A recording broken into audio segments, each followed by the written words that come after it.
Becky. Welcome to my channel. I am really excited for today's video, but before I get into it, I want to disclaim if the lighting is super weird and really blue, it is so dark outside right now. Even though it's like the middle of the afternoon, it is literally like, I don't know, almost dark outside. It's just really weird lighting. It's super gloomy and rainy, and everything on camera at least looks really blue.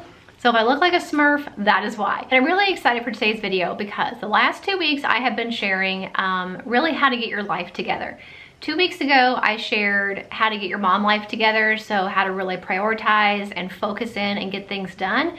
And then last week, I shared the super easy, free way that I plan with my to-do list. I have a couple different to-do lists that I use to organize my life as a stay-at-home mom, a working mom, and a homeschooling mom. And so that video I think will be really helpful, so make sure you check that out if you haven't already. So with to-do lists in mind, today I'm sharing how you can make an effective to-do list that is realistic and actually works.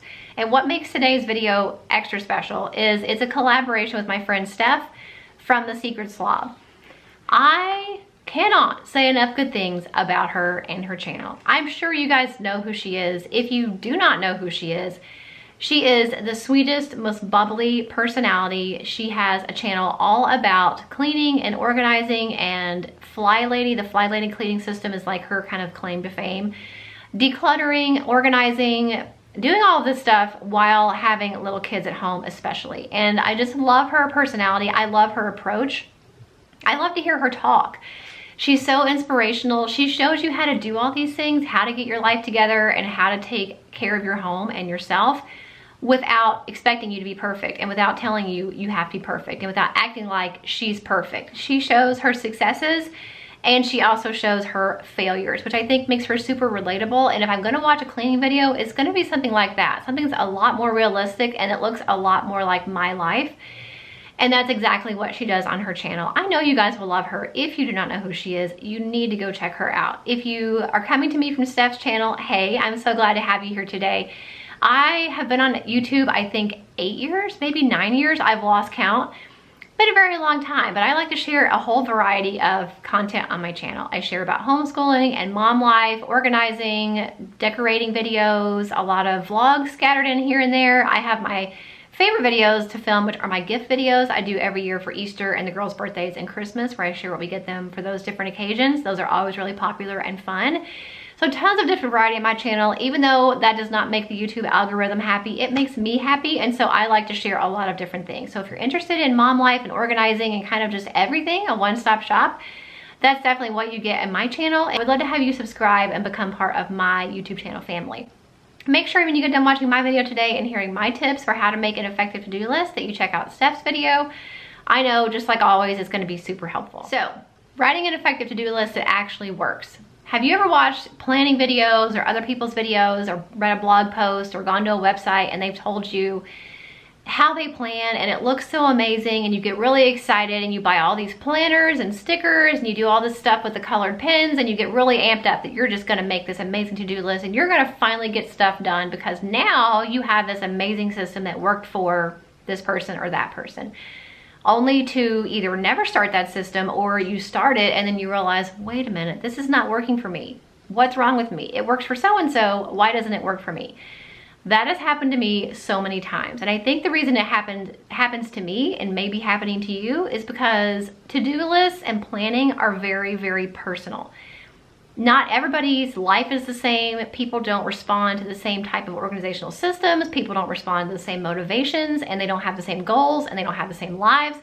So to look at somebody else's planning system and try to just cut it and paste it into your life and assume it's gonna work is kind of ridiculous when you think about it. So there may be some generic kind of general rules of thumb for planning and prioritizing and getting stuff done, but for the most part, how you want to plan and how you get things done during the day, that is a very personal thing that you probably cannot take from somebody else's ideas. So that leads me to my first tip, which is picking a planning / to-do list style that is gonna work for you.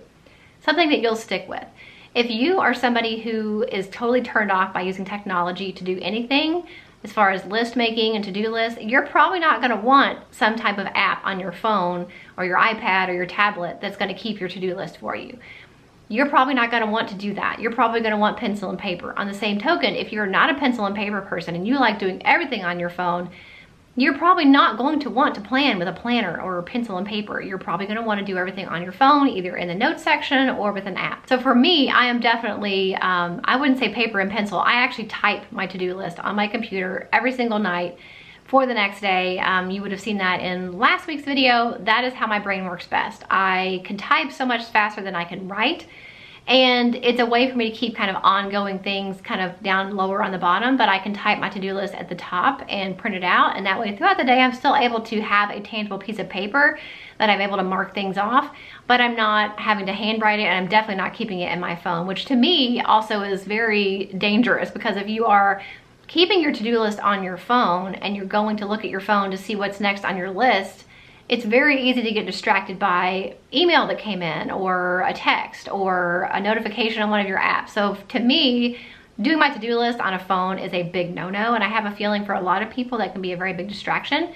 So for me, it is typing it on my printer, typing it on my computer every night, printing it out, and marking it out throughout the day. Knowing how you plan and knowing what you're likely to stick with, and knowing yourself kind of sometimes involves a little bit of self-reflection, is really going to help you figure out once and for all what type of planning system is going to work best for you. So self-reflection is going to help you with the first tip. It's also going to help you with my second tip, which is to know your weaknesses and also your high and low energy points throughout the day.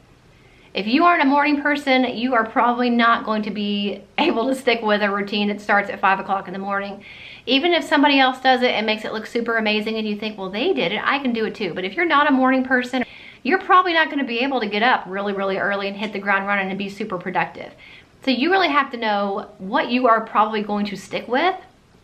And even if you got up at 5 a.m. for a little while, are you going to stick with that long term? Because the minute you stop doing that, your whole day is going to be shot, and then you're going to feel like you've let yourself down because I didn't stick with this system. Now what do I do? So really know your strengths and your weaknesses as far as your high and low energy points throughout the day, what you really are going to stick with long term, not just for a little while, but long term, what you're able to sustain. And also, if you have little kids, that definitely affects the way that you're able to be productive throughout the day. For me, I'm not a morning person. I don't stay up super late anymore, but I still don't want to get up super early either. I do usually get up before my kids, but I don't set a goal to do that, because I know that's not something I will do every single day. I know it's not something I'm going to do long term, and so I would feel bad about myself if I had this goal of like getting up every morning at 5 or 6, and then when I stopped doing that, I'd be like, oh well, I messed up again. I don't do that. I also know that with kids and being a homeschool mom, they do need me at certain parts of the day more than others. So I plan my day around when I'm needed less. So I will work out when they're doing independent work. I will get a lot of my phone calls and stuff done in the morning, usually before they get up. If not, I can do it later when they're doing independent work, but usually I try to get that done before they get up. So I'm blocking time out that I am not needed as much, but I'm also not putting it up in certain times of the day when I know I'm gonna be like not focused and super tired. So I don't do things super early. It's just really how you have to figure out when are you able to commit the most mental and physical effort towards these things that you need and want to get done, and working around those times when maybe you are a little bit more low energy, or maybe your kids need you more. You really have to plan your day out that way. So I don't schedule anything in my day by the clock, as far as like 8 o'clock do this, 9:30 do that. I have things done in chunks, so certain parts of the day, usually morning, early afternoon, middle of the day, and evening. That really helps me to kind of framework my day and kind of fit things in where I think they'll make sense and where I'll actually be able to get them done. But I'm not like a slave to the clock and thinking, okay, I didn't get up at 5 o'clock and I need to be exercising by 3 now, and now I'm behind, and so I don't do that. So with that in mind, try to schedule your most important tasks first. So when I'm blocking out my day by kind of morning, midday, afternoon, I am putting the top priority items in those time chunks at the top. So in the first part of the day, I'm gonna put, you know, any really important pressing phone calls or emails I need to make sure I get done. In the middle part of the day, you know, what needs to be done, top priority during that part of the day gets put at the top, everything lower priority gets put towards the bottom. Same thing for evening. So that really helps to make sure that each chunk of time during the day, I am getting the top priority things done in each chunk of time. So doing that will make sure that even if you don't get your entire to-do list done for the day, which you may or may not, even if you don't get everything done, you at least got the top priority items done in each portion of the day. But make sure to give yourself grace. You're not gonna get your entire to-do list done every single day, more than likely. You can always do those things tomorrow, but you need to give yourself grace and remember that your value is not in the amount of check marks you have on your list at the end of the day.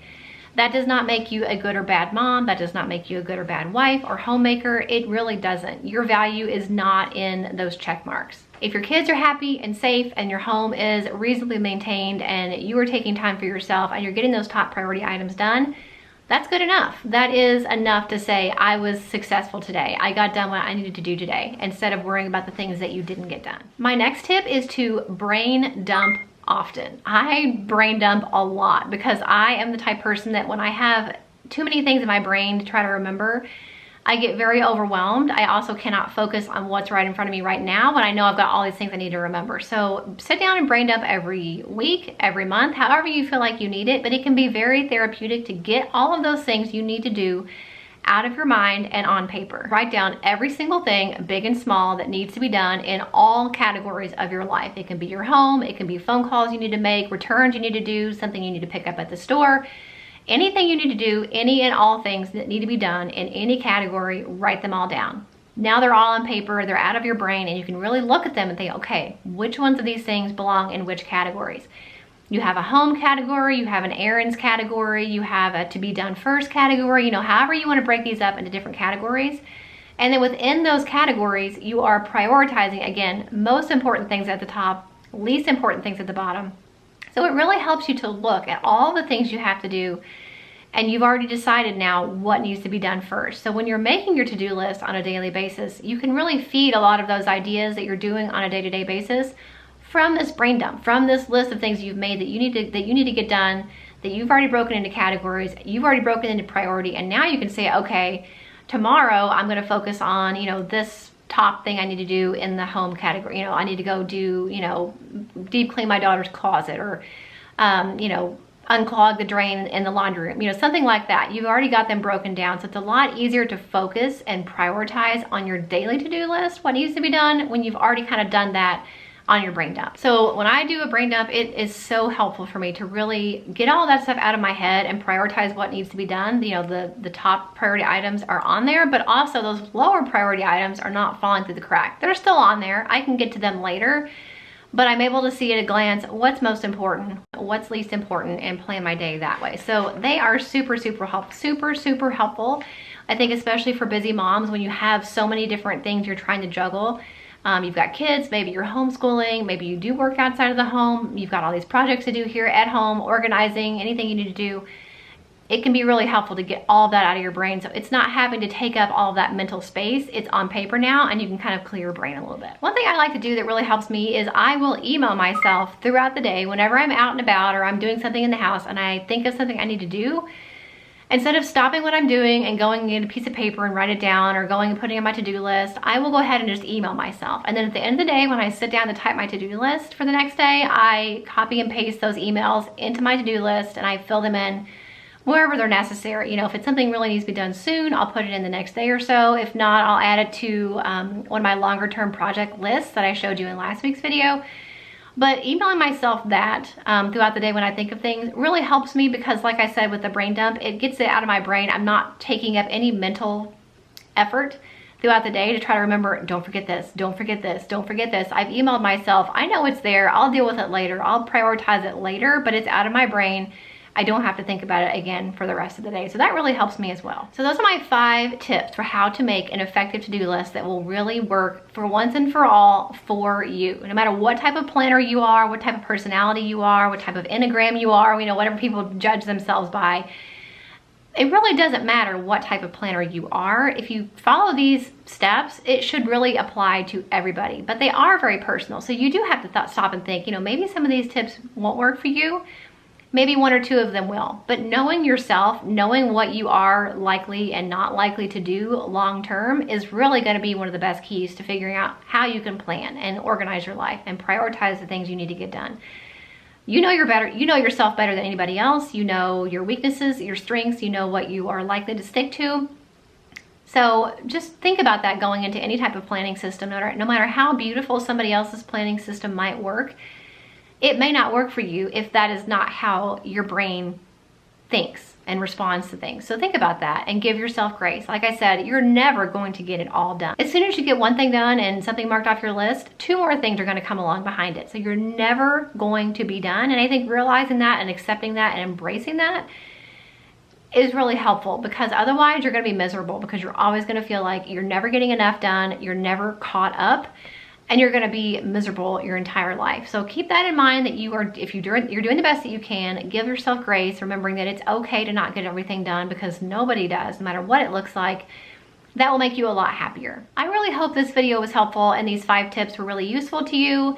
If you liked it, make sure you give it a thumbs up. If you want to leave me a comment and let me know what your favorite tip was that I shared, or maybe what one of your favorite planning tips is, or even if you want to comment and let me know other videos you would like to see kind of along this organizational planning type category for this new year, leave that in the comments for me. I would really appreciate it. It helps give me ideas of future videos to make. Also, make sure you check out Steph's video and her channel. I know you guys will love her. I watch Steph's videos over and over again just because she is so down to earth and relatable, and she's just like having a friend that you are kind of peeking at what they're doing throughout the day. That's how I really feel when I watch her channel. I know you guys will love her. If you don't already know who she is, definitely check her out. Thank you so much for watching this video. If you liked it, make sure you subscribe so you don't miss any of the future videos that I will be putting out. I put out a video at least once every single week, so make sure you subscribe so you don't miss those, and I'll see you in the next one. Bye.